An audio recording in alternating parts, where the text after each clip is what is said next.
Welcome back to another episode of the Streetwise English podcast.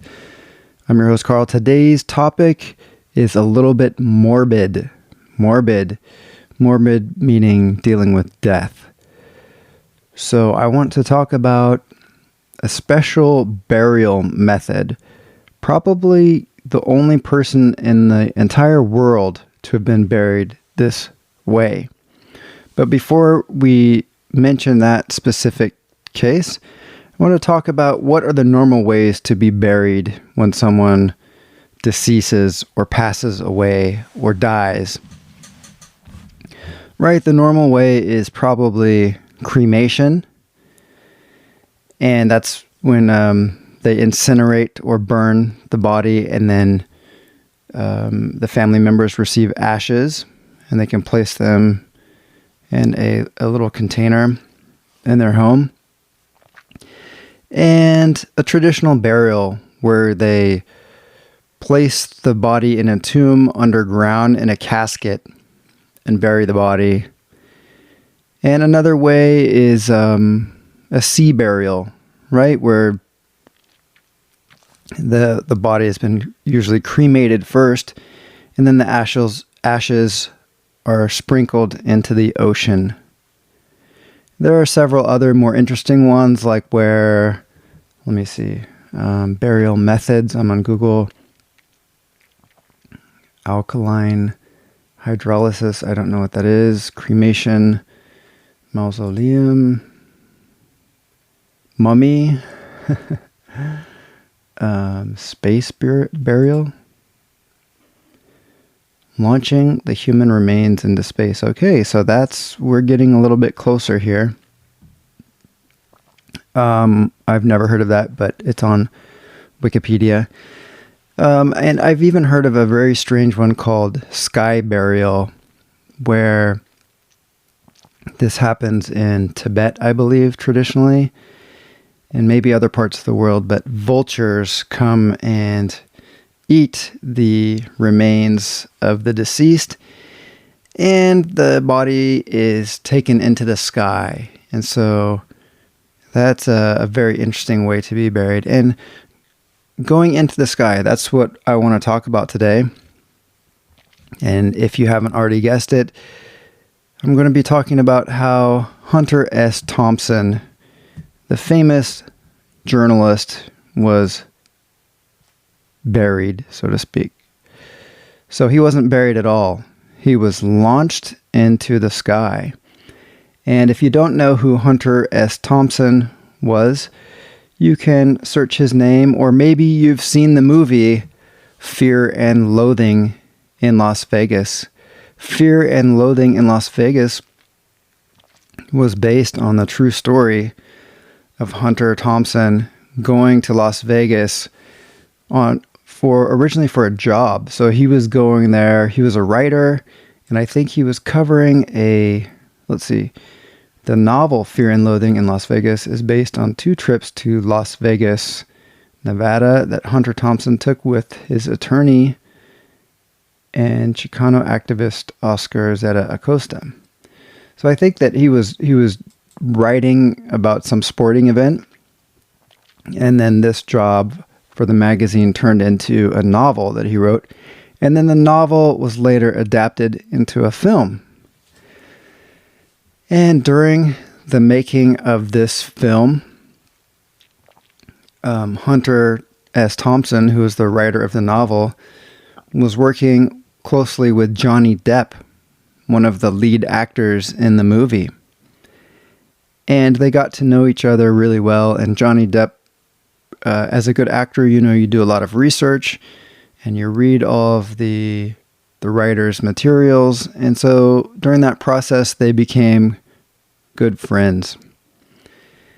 And in conversation, while Hunter S. Thompson was alive, he mentioned that when he died, he wanted to be blasted out of a cannon. Okay? So Johnny Depp, being the loyal friend, decided on how to help Hunter achieve that after death. So I'm here on the internet, and we are, let's see, it says, with a deafening boom, the ashes of Hunter S. Thompson were blown into the sky from a 153-foot or 47-meter tower as relatives and star-studded crowd bid an irreverent farewell to the founder of gonzo journalism. As the ashes erupted from the tower's pinnacle, red, white, and blue and green fireworks lit up the sky late Saturday over Thompson's home for nearly 10 minutes as the crowd cheered. The actual blasts with the ashes took about 30 seconds. I'll always remember where I was when Hunter was blown into the heavens. So, these are the words from Johnny Depp. All I'm trying to do is make sure his last wish comes true, Depp said to the Associated Press at the time of the funeral. We had talked a couple of times about his last wishes to be shot out of a cannon of his own design. I just want to send my pal out the way he wants to go out.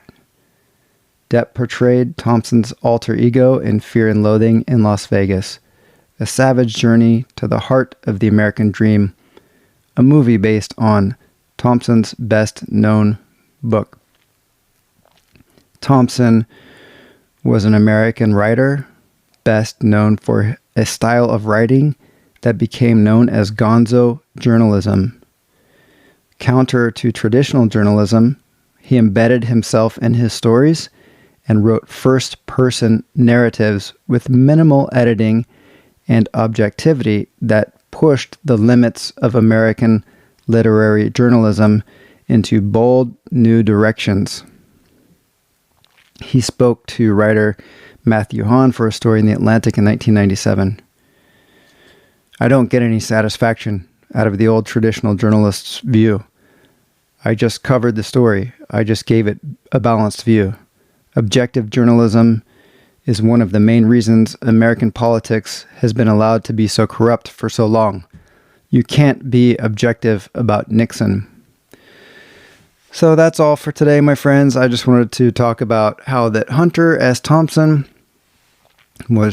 his ashes were shot out of a cannon for his memorial service, and that's the way he wanted to go out, as Johnny Depp stated. And he was an unconventional